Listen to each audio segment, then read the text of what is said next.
For those who abuse, know this: there is an even greater, darker force sneaking up behind you.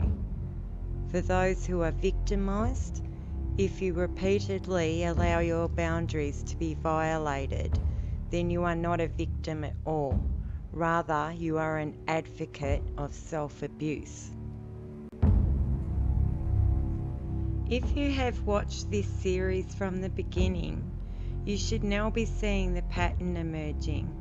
Destruction created by the unconscious herd who are unwittingly collaborating with the dark forces, who assume consent for their crimes against humanity and nature, since for the most part they have little, if any, opposition. Do you now see how you have been fueling and empowering the dark forces both within and out there? How our virtues, innocence and naivety is used against us, together with our ignorance, apathy and weaknesses. It is a double-edged sword, and the psychopaths have all of their bases covered and have rigged all of their systems of control and power against us.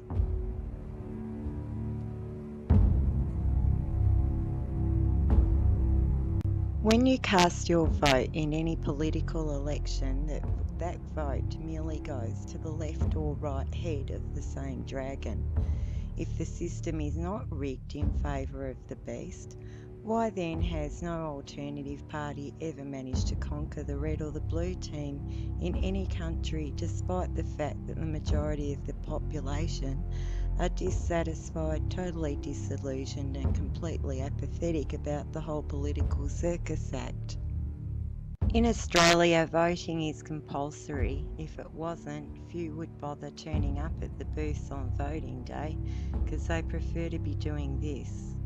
Aussies generally have little if no respect at all for politicians, as our last Prime Minister Tony Abbott discovered.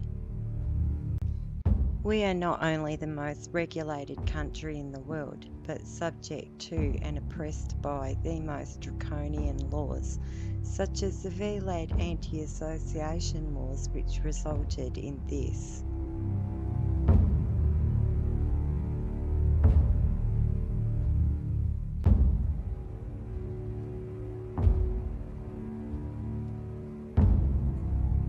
These laws were first introduced into Queensland by this guy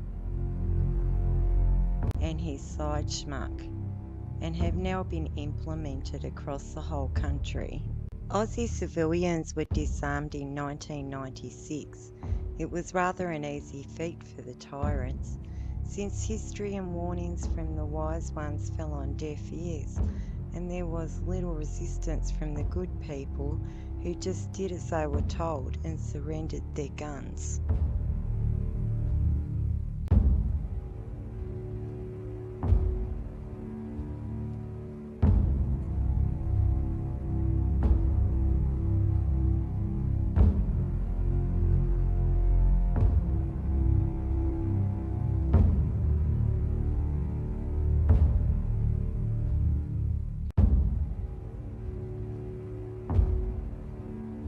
To be fair, the whole country was in shock at the time from the horrors of the Port Arthur massacre. Not all of the people were fooled, however. Some spotted the truth straight away and set out to gather the evidence in order to prove what they knew. As for the rest, well, they'd probably never heard of the term false flag.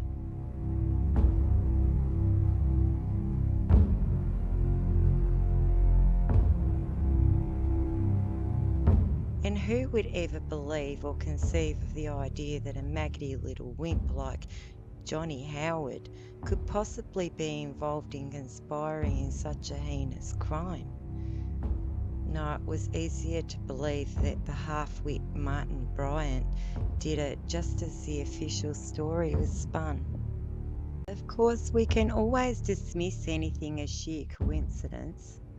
John Howard was Australia's Prime Minister from March 1996 to December 2007, making him the second longest serving Prime Minister, outdone only by Sir Robert Menzies.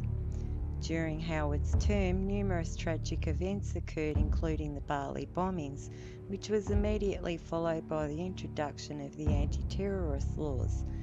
The insanity prevails. Since when did any criminal adhere to laws? It would be hysterically funny if it weren't for the fact that these laws are being abused and can be used against anybody who is now guilty until proven innocent. That's if you even get a chance to prove your innocence, since your right to a defence has also been taken away.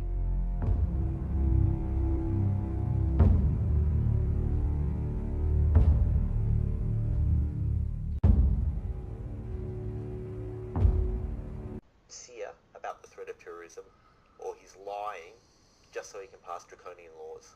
It has thus far been a quite uncontroversial amendment. Is there talking about the sedition laws? And let's hear what he says in reverse.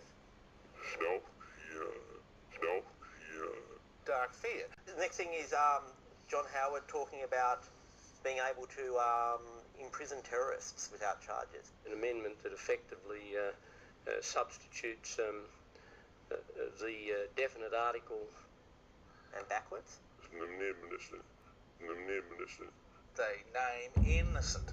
So there is a risk in this legislation of innocent people also being arrested. Now, this is John Howard talking about the 2002 Bali bombing.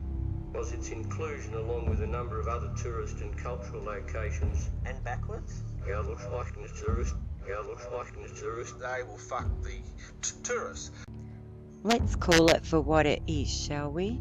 It is nothing more than black magic sorcery, an evil magic trick to deceive and screw us of our rights and freedoms. Worse yet, these evil pieces of scum are murdering the ignorant population en masse with numerous lethal toxic poisons sprayed daily and globally in the air. There is no escaping this or the consequences of the destruction being done to the environment, with a loss of 200 to 300 plant and animal species going extinct every day of the year.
Humanity is now standing at the crossroads of two potential realities.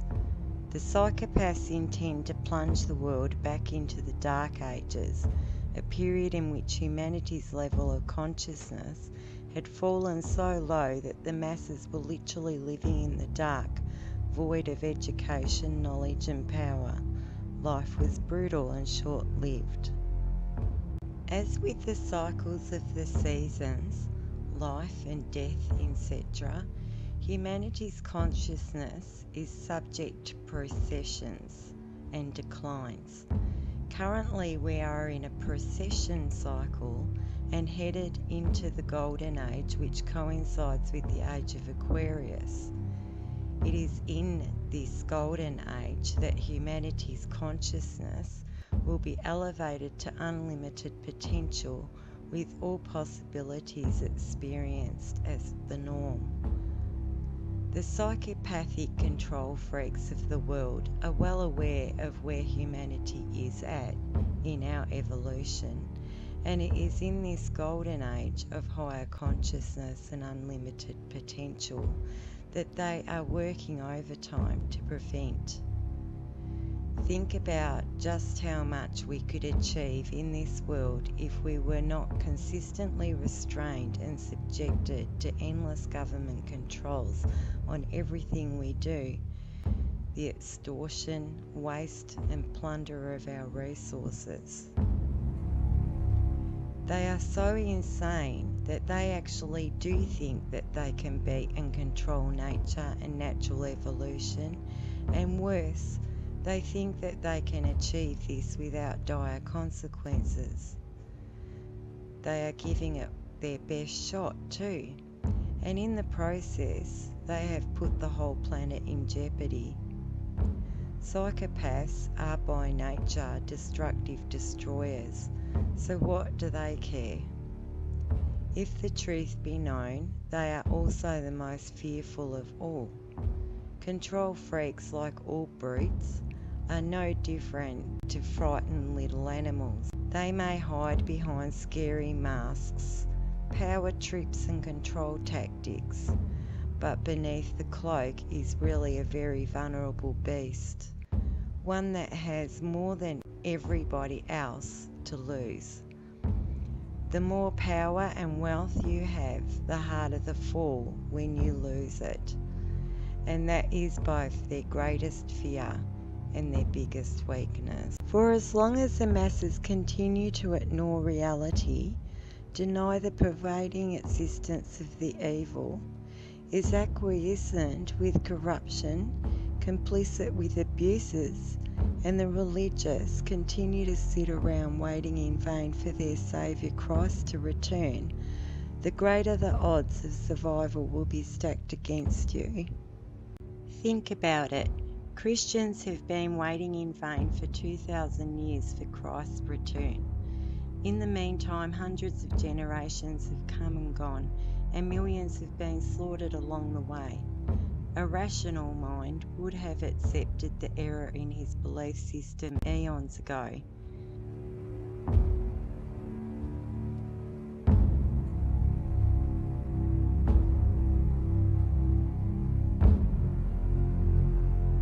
It is not a being that you need to come and save you. Rather, it is the Christ consciousness that is eluding you. Conscious beings live by a code of ethics and the moral standards as set by Christ. They lead by example. They are by initiation and virtue masters of self. Self-mastery is achieved through breaking out of the chains of bondage and slavery and embracing the authentic self. Every day, in every way, we are faced with choices. The choices we make now are creating our future experience. Therefore, if we hope to enjoy a prosperous future founded on love, peace and freedom, then each and every one of us must take the responsibility to consciously create this from the foundation of a healthy and balanced self-esteem.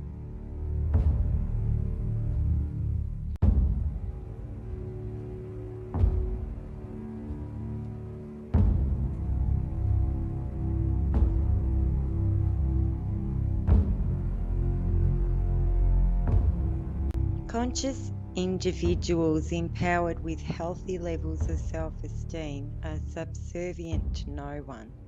They do not need or accept masters, as they are their own master, are in control of themselves and their own journey through life. They do not accept any kind of abuse from anyone or bow to those who claim to be the authority or the law with the powers of God to do as they please. Those who are driven to control and rule over everybody else are totally out of control themselves. They are maniacs whose judgment cannot be trusted. They sure as hell do not trust anybody else, not even themselves.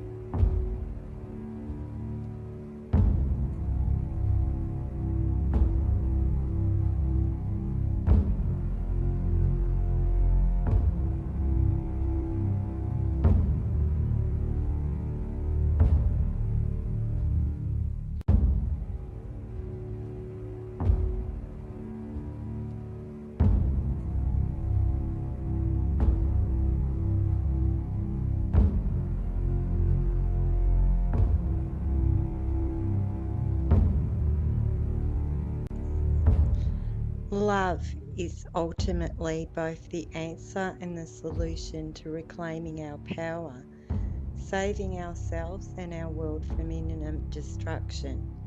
Veering off the course of destruction, both self and other imposed, is the way to then be free to create the alternative world, which will actually be worth living in. It all starts with self-love and respect. We will reach the pivotal turning point when enough of us are actually choosing to feed the good wolf within, are self-loving, and therefore value and respect all life forms, including our planet, which provides all of the resources to sustain us.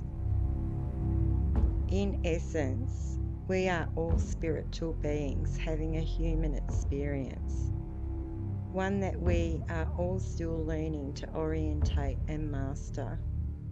Both our spiritual and material form are as valuable as the other. You cannot deny one aspect in favour of the other and expect to be a whole person. Harnessing the energy of both together is key to full empowerment.